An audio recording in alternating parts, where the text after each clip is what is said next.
திருப்பூர் மாவட்டம் உடுமலைப்பேட்டை அருகே ஏரிப்பாளையத்தில் உள்ள உணவகத்தில் ஆம்லெட் கொடுக்க தாமதமானதால் மது போதையில் இருந்த நபர்கள் சிலர் ஹோட்டல் ஊழியர்களை தாக்கிய காட்சிகள் சிசிடிவியில் பதிவாகி உள்ளன. தங்களை தாக்கியவர்கள் மீது ஹோட்டல் ஊழியர்களும் பதில் தாக்குதலில் ஈடுபட்ட வீடியோ காட்சிகள் சமூக வலைதளத்தில் வெளியாகி உள்ளது.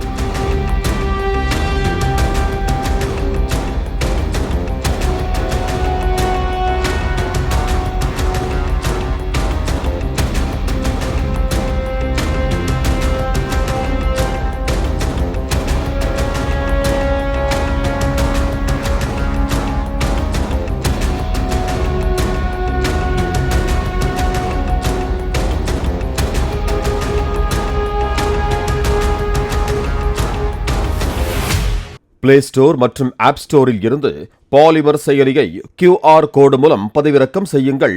செய்திகளை உடனுக்குடன் பெறுங்கள்.